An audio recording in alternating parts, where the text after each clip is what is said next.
once again, we have this ordinary person, this person who led a normal life, now doing this extraordinarily awful thing. And while the crime is very different, Dave, who investigated sex crimes and child abuse, brings us a story of an offender who also seemingly had a really ordinary, normal life. And so, Dave, I'm going to pass the baton to you and tell us how this case came to you. I thought we were done. Oh no, my friend. Right. So, my case, I was at my desk and I receive a call from our school resource officer. What we see is I always look for patterns in the caseload that I worked. And with sex offenders, it's fairly easy because you have very clear grooming type activities that happen before an offense.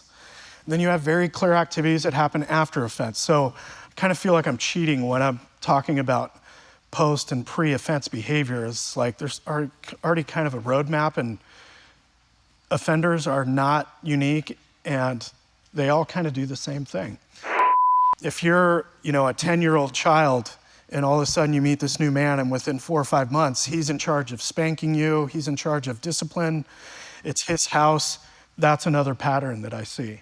And let me interrupt you for a second. Paul, when we were going over these cases, you had some interesting thoughts about that. Care to share? Sure. So, when you think about this, now, Roger is evaluating Christine and Angela. Right? And fundamentally, Angela has come forward at this point and has disclosed that Roger is doing something to her. Right. So now what you've got is, okay, what was Roger's primary motive in terms of entering that relationship? Was it really Christine? This is now pre-offense behavior, right? This is now where an offender is trying to find a victim selection. What you say is 100% right. I've seen it over and over where you have a single mother with a child who's in the strike zone, we call it, for an offender, and they specifically target the adult so they get access to the child. And with sex offenders, we know this. They try to gain trust. They do whatever they can to gain trust. They do whatever they can to gain access, because that's really what they're after.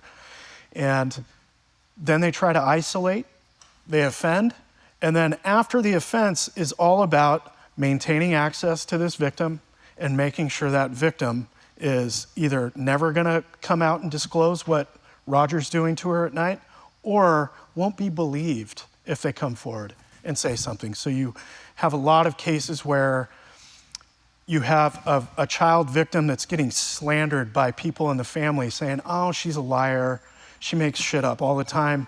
It really is to marginalize this victim and make it so Angela, if she comes forward, no one's gonna believe her. And this is pretty typical.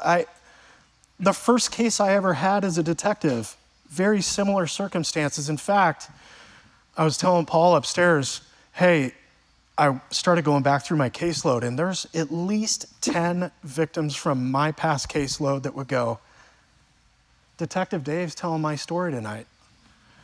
And I'm not. I'm telling Angela's story. But the similarities are significant. Right. Both in the way that Roger offends, the way he decides to perpetrate these crimes on Angela, and in the way that barriers to disclosure can happen in a family.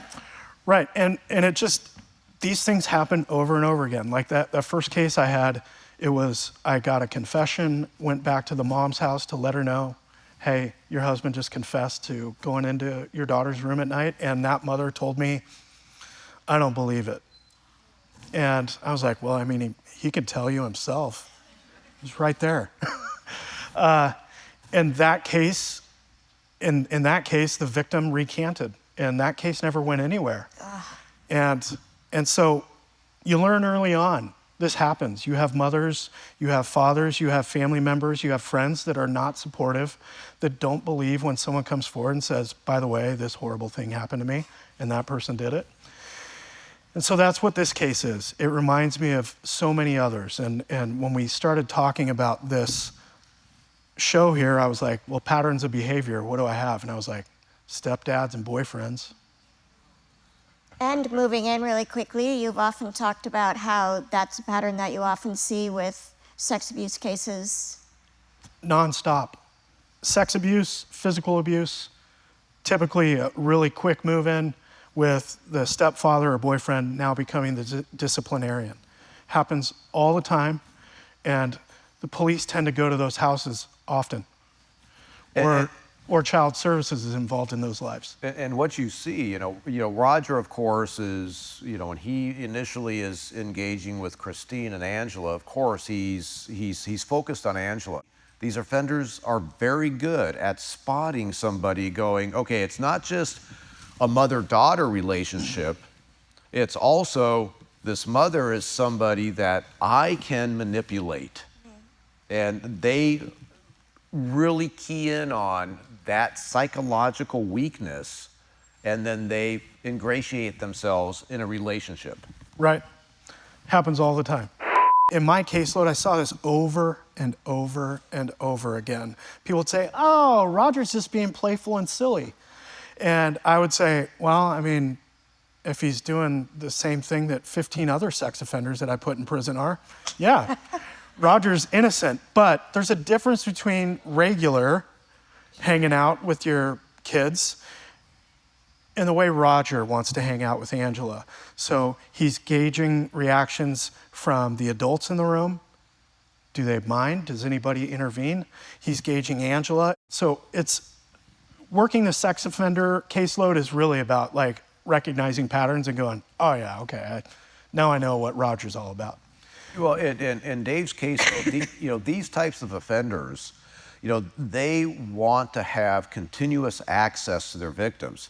So think about, I'm going to kind of compare and contrast, let's say the serial rapist. Serial rapist finds a victim, goes and attacks that victim, and then moves on and attacks another victim.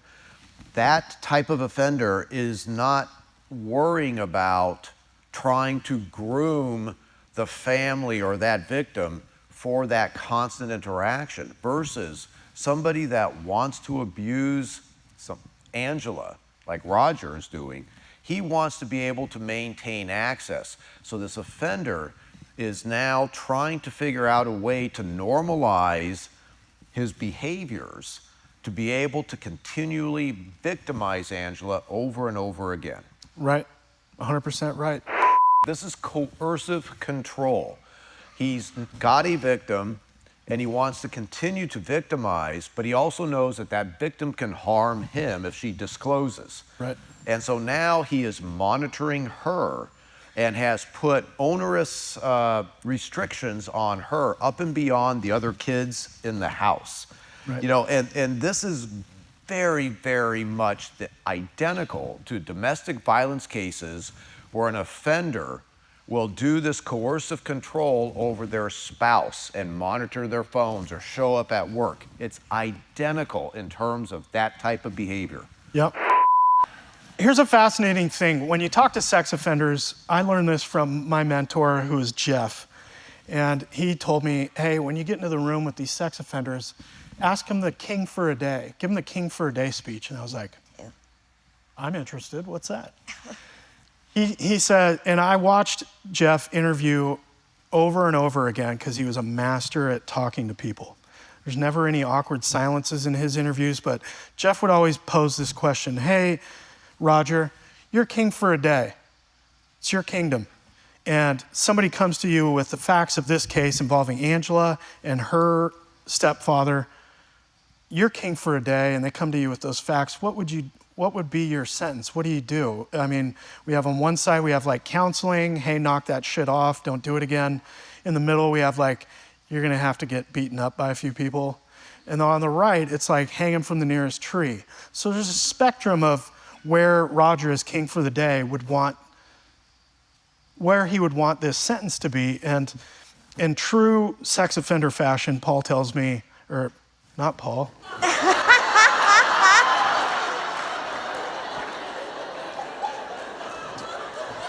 Told you I'd get you back.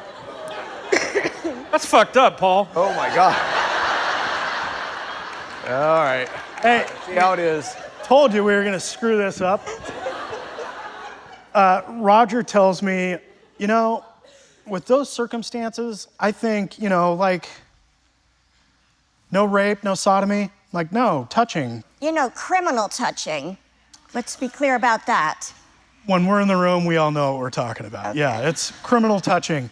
And Roger says, you know, like, counseling, probably shouldn't be around kids for a little while until they get that figured out.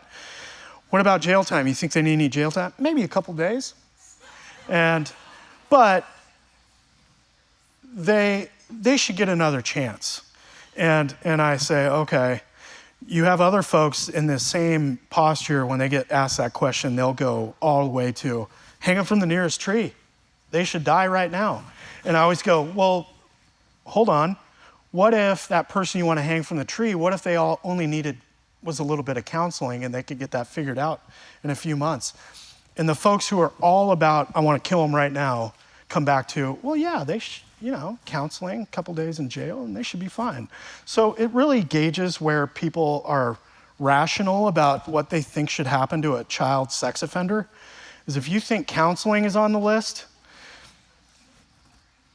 you're lost. Like, you have no idea what kind of hammer I have in my back pocket. You know, what we see with child molesters, there's two broad categories. There's preferential and there's situational.